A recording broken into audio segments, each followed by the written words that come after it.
Andito na naman ako. Kumusta? Opo, naglalaba. Oo. Nakikita mo rin yung dumi, Nay?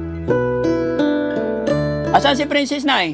Nag-igib po siya doon sa balon. Ah, sa balon. Ay, walang puso? Nakakatakot naman dito. Baka may sawa.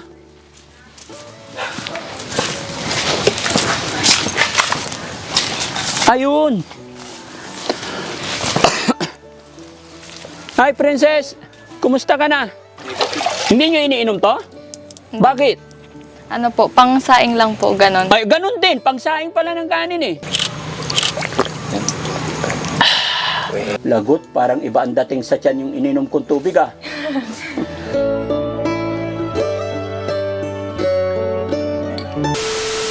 Halika.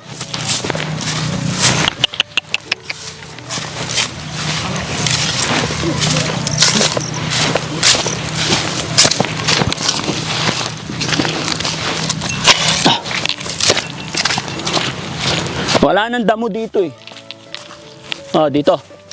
Yan yung mga kababayan, ito yung trabaho ko nung ako'y bata pa.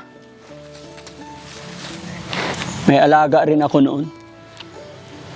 Kaya lang, lagi nagagalit yung lolo ko kasi nakakawala. Siyempre, bata pa. Hindi kayang ilubog to, pero ngayon testingin ko kung kaya ko pa. Op! Tapos, paa. Op! O, di ba? O, dito ka na. Dito sa may damo, halika. Dito.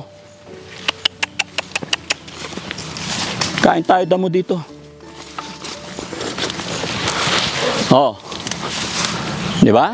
O, kain ka na. Huwag ka na mahiya. Kaibigan ako. Alam, maputik.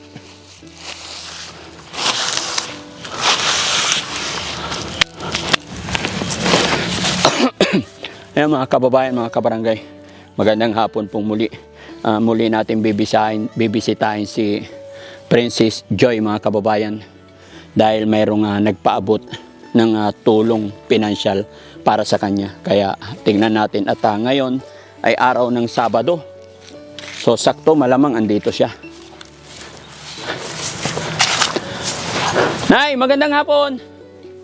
Andito na naman ako. Kumusta? Opo, naglalaba. Oo. Nakikita mo rin yung dumi, Nay? Hindi anak, kusot lang. Kusot. Paano mo makikita yung dumi? Basta kusutin ko lang anak. Kusutin lang na marami. Galing, no? Tiyaga naman ni nanay. Lahat ng, ay pati damit ni Princess yan ah. Mga uniform niya po. Uniform niya. Asan si Princess, Nay? Nag-igib po siya. Ah, nagigib. Kayong dalawa naglalaba? Oo, kung minsan tinutulungan niya din ako. Ah, kaya naman pala eh. Saan po siya nagigib, Nay? Doon sa Saan po? doon sa balon. Ah, sa balon. Ay, walang puso? Balon lang dito? Balon yung dito, yung igibin ba ng tubig? Opo. Ano? Puso pa ba yung yung balon? May balon pa ba ngayon? Ha? Opo. Tignan nga natin. Malayo ba dito, Nay? Malapit. Malapit lang. Saan banda po? Dito? Doon sa Dito? dito. Ah, dito. Doon. Naaninag mo ko, Nay? Hindi anak. Wala po masilayan na ano. Wala kang naaninag talaga? Oh, sige, Nay, puntahan ko si titignan ko yung balon. Kaya kami nandito, Nay, kasi may may taong nung napanood nila yung video ni Daddy Frankie about doon sa anak nyo, may nagpadala ng kaunting tulong pinansyal. Kaya gusto ko iabot sa kanya personally. Pasalamat nga kami, sir, dahil kahit na ganitong sobrang putik, umuulan na pag nyo pang pupunta sa amin. Ay, upo. Walang kaso yan, Nay. Madali lang naman. Sanay tayo dyan. Laking probinsya din kami. Oo, mahirap din kami. Kaya okay lang yan. Walang problema. Sige, Nay, puntahan ko lang si Princess. Okay po. Tara, guys. Tingnan natin yung balon kasi sabi nila, may balon pa daw. Hello po. Magandang tanghali, magandang hapon. Saan yung igiban ni Princess dito? Saan po? Malayo? Dito? Tignan namin yung balon. Aray ko. Saan? Nakakatakot naman dito. Baka may sawa.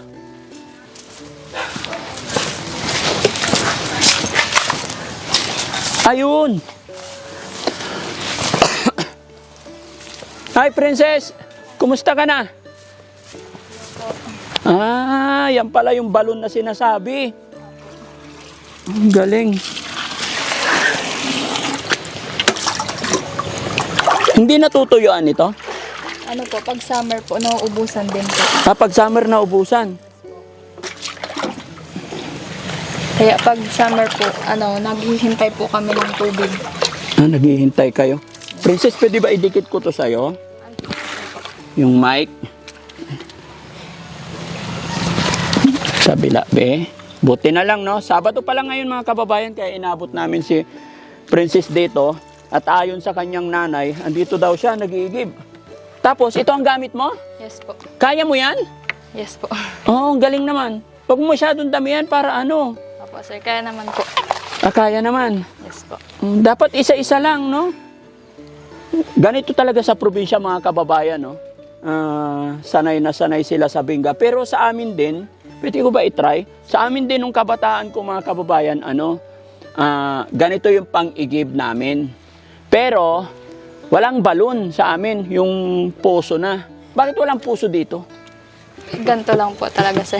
Hindi kayo nag-try na ng puso doon sa loob ng bahay? Hindi po. Bakit? Nakagawian na din po kasing mag-igib sa balon, sir. Kasi para hindi naiigib. Paano pag may lumublob dyan na bata? Malalim ba yan? Yes po. Ala. Ngayon, mga kababayan, no? Anong malaglag? Malamig. Hindi iniinom to, no? Hindi po. Iniinom namin. Iniinom ninyo yan? Tikman natin? Oh? Manamis na yun. Manamis-namis? Hindi nga. Ang daming ano eh. Palaka. Flavor yan. Palaka flavor? Inom ako, inom ka rin, ha? Rizky, manamis-namis daw yung tubig sa ano? Saan dahil? Hindi nyo iniinom to? Bakit? Ano po, pang saing lang po, ganon. Ay, ganun din. Pangsaing pala ng kanin eh. Yes po. Masarap na yan. Mas na. Manamis-namis nga.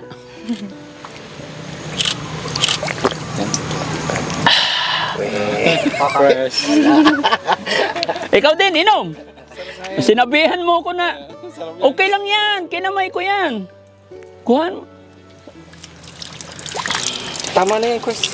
Sam, ang dami na. O, tama na. Bigtirahan mo si Rizky. Kuya Rizky. Ha? Masarap nga yan. Inom na yan. Bata ba? Hindi ako nagkakasakit. Natural to eh. Uhaw na ako, mga kababayan. Inuutosan ko si Boss JB maghanap ng tindahan. Ay nasa labas yung sasakyan namin. Nandoon ng mga tubig namin. Sinsya ka na. Mga inosente itong mga to. Kaya tinan mo. Hindi naman siguro nakakamatay ito. Hindi po. No?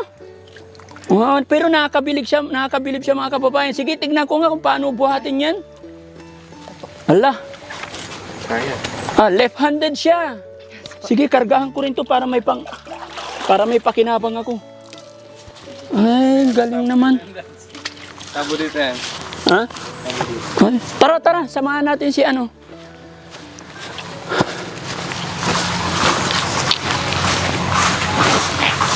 Ang galing niya, mga kababayan. Bingga talaga pala ang ginagamit nila dito. So ako, eto. Ay, Princess, try ko din. Ako rin magbuhat. Ayan. O, ito, sa'yo to. Mga kababayan, baka akala nyo hindi ako marunong nito eh. Nung bata ako, ay hindi puno. Ganito kasi totoo ang buhat. Yan. Para, yan.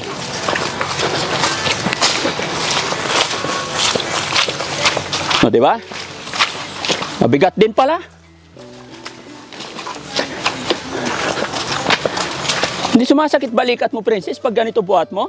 Sumasakit po. Lalo na po yung likod. Pero sanayan lang naman, no?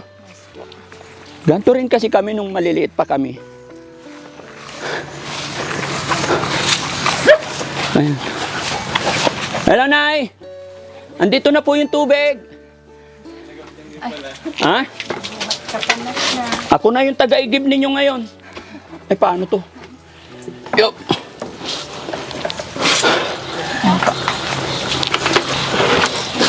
Yan. Tapos, nung kabataan namin mga kababayan, ito ang trabaho namin. Hiningal ako. Itong bengga na to, pag hindi kami nakaibig, ito yung ipapalo sa amin ng lolo ko. Pag sinabing yakap ka dyan sa puste, kailangan yayakap ka. Tapos ang palo, talagang kailangan right-handed, malakas. Ganon. Kailangan ganyan ang palo. Kaya mga kabataan noon, takot na takot sa magulang. Pero ngayon, no, paluin mo lang ng konti, babarangay ka na. So, iba na usapan ngayon. Dito tayo kay Princess. Ay, pahugas ako. Tabo niya. So, pambanlaw, pangsaing dito sa balon. Yes po. Ang galing. Upo tayo, Princess. Napagod ako. Ilang taon na yung balon na yun, Nay? Ay, matagal na yan. Sir, matagal ng balon na yan. Bata ka pa, balon na yan. Pero mula noon, di mo pa nakita yon. Hindi. Balon lang naririnig mo, ano? Kasi dito kami na lumaki kasi sila tatay noon. Nay! Sabi mo matagal na yung balon na yan, bata ka pa, balon na yan. Ano po yung Ano po yung feeling ng hindi nakikita yung kapaligiran? Feeling na hindi nakapita ng kapaligiran. Malungkot. Kasi halimbawa nga, pipikit kayo. Opo. O, ano makita nyo? Wala. Kadiliman lahat. Puro dilim. Araw man o gabi, madilim. Kaya nga ako, kung walang radyo, hindi ko alam kung anong oras na, yung tanghali na o hapon na ba. Kaya nasanay ako na may radyo talaga mula nung bata. So, anong radyo ginagamit mo dyan, Nay? Yung radyo ko na kaya lang anak nasira, hindi pa kami nakabili. Ay, ganun. Patingin nga ng radyo ni Nanay. Pwede makita, Princess? Sira na po. Okay lang. Papaayos ko. Ay, andun na, pinahiningi nila nung yung bata. Kinuha niya. Oh. Sticker lang po siya na So, anong libangan mo ngayon, Nay? Wala ka na radyo. yung cellphone ko po na Oh. may radyo yung cellphone. Patingin na cellphone ni Nanay. Tuntog siya. Ay, ito. Ayan, may radyo Alam, yan. po, tinuruan ko po siyang magpindot tapos para mapunta niya po sa radyo. Oh, so alam naman na ni Nanay. Napindot ko, wala na, hindi na ako makapakinig ng radyo. Pang security guard to eh. Bigay ng Oh, ano tawag nila? Yung Bravo 1, Bravo 2. Alpha 1. Bigay ng kapatid ko kasi yan noon na panganay. Oo. Pero ganito talaga yung mga cellphone nung araw, mga kababayan, Nokia. Lagot, parang iba ang dating sa tiyan yung ininom kong tubig Parang gumaganyan. Nakalimang lago ka nga. Oo. Kaya ba uminom po? Ininom namin. Yung balon. Ay, hindi sa daw. Sabi ni Princess, pwede daw pansaing. Pinangsasaing lang po. Pero hindi. Ay, di pwede nakain din yon. Di pwede rin inumin. Nainitan kasi. Nainitan. Na-sterilize na yung tubig. Lagot, parang gumalaw yung tummy ko sa loob. Pero okay lang yan. Ayan. So, Princess, kaya kami bumalik dito kasi nagpadala ng tulong financial. Sabi niya, ang pangalan niya, pakisabi na lang, galing kay Matthew 6 verse 2-4. Ayan sabi niya, hi and good morning. Nagpadala ako ng 5K sa GCash ng asawa niyo para sa tulong ko kay Princess Joy sa Anda, Pangasinan. Sabihin niyo, galing kay Matthew 6-2-4. Pag abot ninyo, pwede na rin ninyong ibigay ang email address ko sa kanya. Maraming salamat po and God bless. Salamat, Yabalbalag. Inabatan yung tampol so email ko si kayo. Taga Kalasyaw ak. Kanyan atolosan ko so salita yo. No watan kayo Pangasinan. Naintindihan mo ba? Hindi. O, no watan kayo Pangasinan. Okay, mangipawitak si kayo this week. Kumun watan kayo Anda. Di ba? Ano yan? No naawat nyo, piano ni iteriod si Princess Joy. No promise, plano ya ipawitan, koy monthly allowance to, piano walay isa liuday, akananda, tan balunto. Maong siguro no, ibagayood si Princess Joy, yaman Lucas ya si Buana Imlelier account. Tapiano diretso lay pawit kuod, bangko to, antak, busy kayo naynay, kanyan maong siguro ya idiretso la, i-deposit at bangko ng Princess Joy. 250 pesos, 250 pesos, so nakaukulan, Man Lucas na si Buana Imlelier bank account. Salamat. Yapalbalag. No okay at si kayo so suggestion ko. So ibig sabihin ni sender, hindi daw siya nangangako pero gusto niya mag-open ka ng account mo sa Imlelier or bank account. Tapos ibigay ko rin sa'yo ang kanyang email account para direct na daw yung tulong niya sa'yo. Hindi man siya nangangako, pero yon nagtatry lang siya. Malay mo, pag may sobra sila, mapagbigay sila. Kasi naantig ang puso nila nung nalaman nilang pinagkakasya mo yung 250 pesos. Sabi niya, alam kong busy ka, Daddy Frankie, kaya mas maganda na idiretso ko na kay Princess Joy yung kung ano man yung pwedeng maitulong niya sa'yo. So, bago kami umalis, ibigay namin yung email account niya para kayo na lang mag-usap. Ilang taon ka na nga ba? 17 po. 17 pwede na ba mag-open account sa Imlelier? Alam ko hindi. Hindi. Kahit sa bangko sa 18. Pero bahala na kayong mag-usap. Siguro pwede kang magbukas through GCash mo. No? So hindi pa pwede sa Imlelier, GCash ka na lang para pwede ka nilang padalan kasi napadalahan naman nilang ako ng 5,000 para sa'yo. No? Yes po, sir. Ayan. Kasi sa totoo lang, nung napanood nila yung videos mo, maraming mga kababayan na, marami tayong mga kababayan na naawa sa'yo. Pero payo ko rin lang sa'yo, mag-iingat ka rin. Kasi kung may mabubuting kalooban, marami din hacker. Yes po. Mapagsamantala kayo mag-iingat ka. Huwag puro sagot ng sagot kasi yung iba, especially sa GCash, huwag kayong magpapaloko, ha? Pagka kinuha yung OTP number, lokohan na yan. Pag may tumawag sa'yo, nagpapakilala na yung sponsor mo yon, pero dapat alamin mo yung boses niya kung totoo. Tapos kung may tumawag sa'yo, nagpanggap na si Daddy Frankie, kailangan video call. Ngayon, was na first attempt, mag-video call tayo kamo, hindi siya nagpakita ng mukha, iba na to. No? Magpaka-wais ka. Alam ko mga bata advanced na rin ngayon, no? So, nagbigay nga po sila ng 5,000. Kaya kabayan ko pala itong nag-send na to, taga Kalasyaw. Maraming salamat po sa tulong na ibinigay nyo kay Princess Joy. Ito ay malaking bagay para makapagtapos siya ng pag-aaral.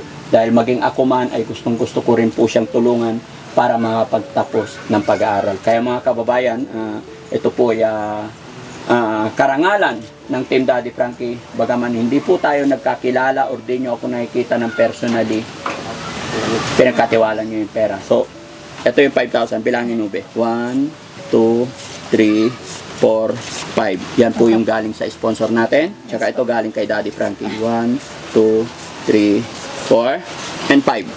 Thank you so much. Maraming salamat po sa nagbigay po ulit ng tulong sa amin po. Sana po i-bless po tayo ni God para po madami pa po tayong matulungan. Hindi naman po talaga ganito yung buhay namin kung hindi po namatay si tatay. Medyo naman po yung buhay namin nung buhay pa po si tatay. Siya po yung nag-rakit-rakit po para po may pangbaon po ako. Tapos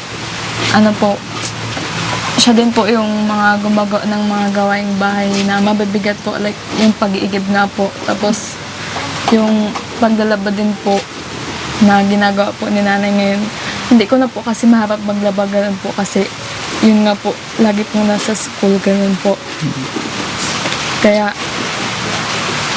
medyo naghirap din po kami nung namatay si tatay. 2019 po yun. Nagsimula na po din yung mabibigat na trabaho na obligan na po. Nakaatang sa'yo. Yes po. Yung napunta na po sa akin. Like, yung kailangan ko na po magtrabaho para po makapag-aral, ganun po. Tapos, dadatnan ko po mga gawaing bahay, ganun din po. Tapos, minsan po, pag may mga kailangan pong buhatin, ganun, ako na lang din po yung gumagawa ng Labag man sa kalooban mo pero pilit mo pa rin ginagawa kasi ikaw lang mag-isa dito. yes po. Kailangan ko pong gawin po para po minsan din na din po gumalaw si nanay sa bahay kasi medyo matanda na din. Naiintindihan ko yung nararamdaman mo, Princess, no? Kaya nga, yun, mag-pray lang tayo kay God. Ano man yung bigat or hirap na pinagdadaanan mo. Laban lang, wag ka lang makakalimot kay God. Alam namin na yung trabahong lalaki, minsan pinapasok mo na dahil alam kong wala kang maasahan. Yes, Basta ipag-pray mo lang kay God na malalagpasan mo ang lahat ng ito, Yes po. So, anong payo mo sa mga bata? Kasi sa'yo, nakikita ko na kahit anong hirap, halos wala ng pera, pero pinipilit mo mag-aral. Yung ibang bata na maalwal sa pera, medyo tinatamad mag-aral. Ikaw, anong payo mo sa kanila? Ano po, kung gusto niyo naman po talagang mag-aral or makamit po yung mga pangarap niyo, magsikap lang po tayo kasi darating din po yung oras para sa atin. Basta po, tiyaga lang po para po sa pangarap na gusto po natin abutin sa buhay. Hindi po hadlang yung kahirapan or yung mga problema po natin para hindi po natin yung maabot. Kayang-kaya po natin. Basta po, may tiwala lang po tayo at manalig lang po tayo kay God. Yun lang po. So, yun, hangad ko ang sana maging matagumpay ka sa iyong pangarap, no? Ayan. So, yan mga kababayan, nagiging emotionally na naman si Princess Joy. At samahan nyo kami, sama-sama tayo ipag-pray na malagpasan niya lahat ng kanyang mga pagsubok sa buhay kasama ng kanyang nanay. So mga kababayan, pansamantala, magpapaalam si Daddy Frankie. Ito na naman, bumagsak na naman ang ulan. Kaya maraming salamat sa ating mga sponsor. Thank you so much. Rise Above, headed by Tita Hanes. Thank you so much po. Sana po ay hindi kayo magsawa na suportahan ang Team Daddy Frankie. Magpapaalala lang po si Daddy Frankie, baka may mga hindi pa nakapag-follow sa aking YouTube channel. I-subscribe po natin para ma-reach natin ang 1 million followers. Ganun din po sa Facebook page ng Daddy Frankie. Support po natin mga kababayan para nang sa ganun ay mas makatulong pa tayo. At syempre, pa-share na rin ang ating mga video. Mga kababayan natin na sa ibang bansa, muli, maraming salamat. Mga kababayan nating OFW, thank you po sa inyong lahat. Hindi po magagawa ng Team Daddy Frankie ang mga ganitong pagtulong, mga ganitong bagay kung hindi po dahil sa inyong suporta. Ayan, kaya thank you rin kay Lord. Lagi kaming ligtas sa anuman lakad namin, mga biyahe namin. Kaya maraming salamat po. Bye-bye po and God bless. Paalam na tayo, Bill. Bye-bye po. Thank you so much po. Nay! Thank you po. Salamat din anak sa inyo. Saka sa mga tumutulong kay Princess. Opo. So, ayun. Ibigay mo yung ano pala ha? Email ad. After nito mga kababayan, di na rin natin pwedeng i-public. Ibibigay namin. Kaya muli, sa sponsor, thank you so much. Ayan. God bless po. Bye-bye.